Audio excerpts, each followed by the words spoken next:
The views and opinions of this program are those of the hosts, guests, and callers. There is substantial risk of loss in trading futures and options, which you should carefully consider prior to trading. Well, as we are looking to close out the week and getting ready to close out the month of January, we are continuing to watch news headlines in these markets and much more. Thursday's trade action, a bit of pressure in soy, in corn, wheat trying to find some green, cattle futures taking a breather again on Thursday, but cash is still roaring higher. There's a lot for us to cover here on the show today. Joining us for a conversation, pleased to welcome him back to Market Talk. Jeff French with Ag Hedgers is with us. Jeff, how are you, man? It's good to hear from you again. Jesse, couldn't be better. Thanks for having me on again. Great to be here. Absolutely. Absolutely. Well, I think we could start here. There is a lot of news headlines that are impacting these markets. We've seen it now for last couple of weeks since the Trump administration has taken over. The tariff threats are out there potentially this weekend. And, I think about normally we end a month with a lot of fund movement, positioning, etc. I guess 1,000-foot view this for us. What's kind of your view of some of the headline impacts on these markets right now, Jeff? Well, so we'll break it down with corn first. So corn has had a very good run here the last 3.5, 4 months. I mean, we hit our low there in mid-August, and ever since we really haven't looked back. And we've seen the funds add, 400,000 contracts to the buy side now. They were closing out some of their short positions when they were buying it, but it's estimated they're probably long 350,000 contracts of corn. So they are betting on higher prices, and we actually broke a record here yesterday with that corn being up 10, 11 cents. Total open interest in the CBOT corn futures, Chicago Board of Trade, tipped over 2 million contracts. Now that goes out to December of 28. So you have 3.5 years of corn contracts, but you're talking about 10 billion bushels of corn being traded on the Board of Trade. So record-setting day, prices are moving higher. Now March, we got up to 497.5, couldn't get through that $5 mark. My personal opinion is I think you've seen a lot of cash corn move that's needed to be moved. But now guys are starting to reach. They're trying to sell that $5 March, or they're looking out to May and trying to sell that 5.15 area. But the funds, they are betting on higher prices. And a lot of times these markets, Jesse, they're just simply about momentum. And right now, momentum is on our side because it's clearly higher in the corn futures right now. Absolutely. Soybeans, different fundamentals over there. What's your view of some of the impacts on the soy complex right now? Well, it's kind of like, the August right now down in Argentina. And Yeah. we're seeing that with every forecast change. Yesterday we were a little bit drier. Beans had a nice little bid. Now today we're coming back wetter down in Argentina, so we sell off. But the thing you got to step back here, Jesse, is we can argue if Brazil is 170 million metric tons or 175 million metric tons, but here in the next 6 to 8 weeks, Brazil is going to harvest more beans than they ever have in history. And that's just the facts of it. They have a very good crop, if not a very good big record crop coming. So how the market is going to take that.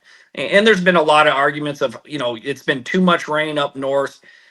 Yes, I can get into that. But the fact is, there is a lot of beans that will be harvested here in the next 6 weeks, and how that hits the market here. And we rallied nicely, and we got up to some really technical key resistance areas just on that March contract. We got up to 1076. That's also the 200-day moving average. Beans have not closed above the 200-day moving average since May of last spring. So yes, we've had a good rally, but we ran into technical resistance. You pair that with the oncoming Brazilian harvest. You have some buyers sitting back saying, yeah, maybe we don't buy it up here. And that's what we've seen. We've leaked off 25 cents, 30 cents off the recent highs. Let's bring in the tariff conversation here. And there's a lot of unknowns with what we could potentially see, even as early as this weekend with Canada and Mexico. We saw the trade spat, or at least the threat of one with Colombia last weekend in the U.S. As you look at some of what is coming out of the Trump administration and the threat of tariffs here, I think it just kind of points to the potential of volatility that could really rile up these markets in many different ways, Jeff. Yeah, the markets really don't like the unknowns, the uncertainty. But what we do know, Howard Lutnick, which is going to be the Commerce Secretary, the lead negotiator on these tariffs, he testified in front of Congress and he put it very simple terms. This 25% that will be enacted on Saturday, February 1st, is an action tariff. They want to see some action. They want the border closed and they want to see the stop of the flow of fentanyl coming into our country. Pretty simple laid out.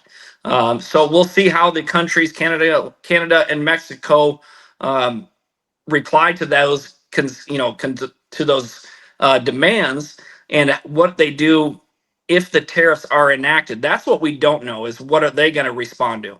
We saw it last week on Sunday. Colombia didn't let in the illegal immigrants back to their country, and they folded with like a lawn chair within 45 minutes. So I would expect, with the fund position, if there are tariffs levied and then there are retaliatory tariffs, we could see some lightening up right now. But you got to remember, in the corn right now, we're kind of the only game right now for the next 30 to 45 days in the corn market. The beans with the Brazilian harvest is a much different story.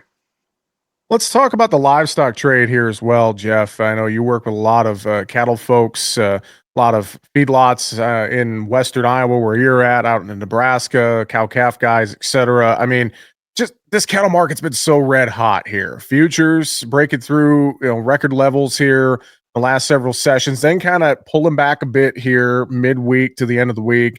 Cash though continuing to roar higher. What's your take on what we're watching and witnessing right now in this cattle trade? Well, it's been a process here for the last 10 years of the numbers are simply not there, and we don't need to go through them. We all know what they are. They're the tightest herds that we've seen since the 50s. But we've reached a level, and also the time. Look where we're at. We're going into the final Friday of January. These prices have been excellent, all-time high. So you're probably seeing some end of the month hedge pressure.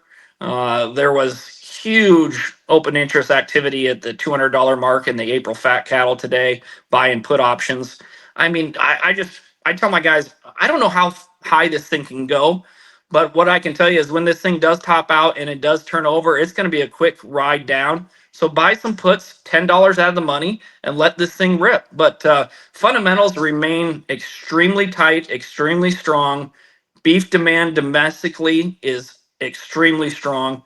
Um, but you get to a point where you just run out of buyers. I don't know if we've seen that here, but I think it was, the last couple of days you can just chalk it up to end of the month profit taking, but also, you probably see some hedging with the annual cattle inventory report that's going to be released Friday, and it's friendly. The most estimates are pretty friendly. I mean, that's not going to change here, but the beef replacement heifers compared to last year are expected to be up by 1.3%. Not a major game changer, but it might be the start of, maybe we're starting to hold back some of these heifers to rebuild this herd.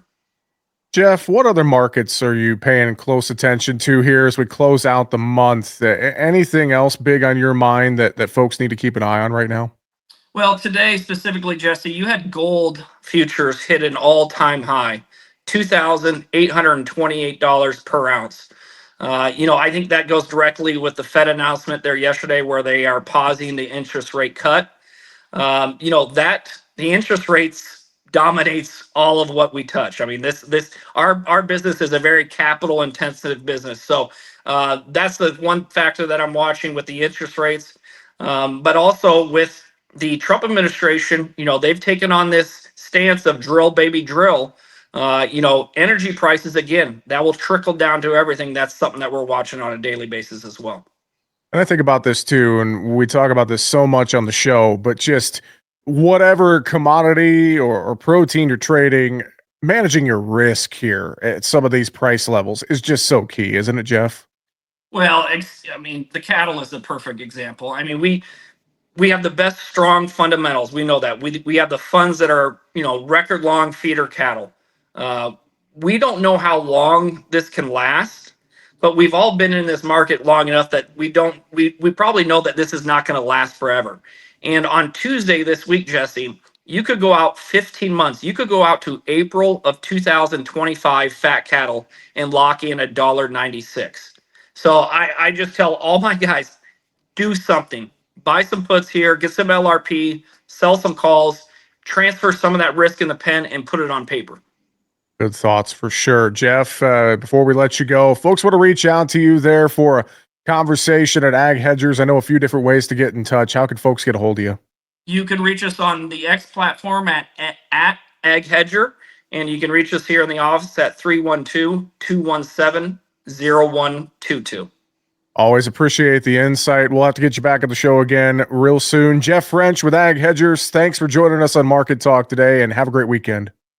Jesse, anytime. Thank you very much. Make sure to subscribe to the Market Talk YouTube channel. You can watch our latest interviews with top market analysts in the country, find bonus content, and much more. It's easy. Just go to youtube.com/@MarketTalkAg and hit the subscribe button. Or you can search for Market Talk Ag on YouTube.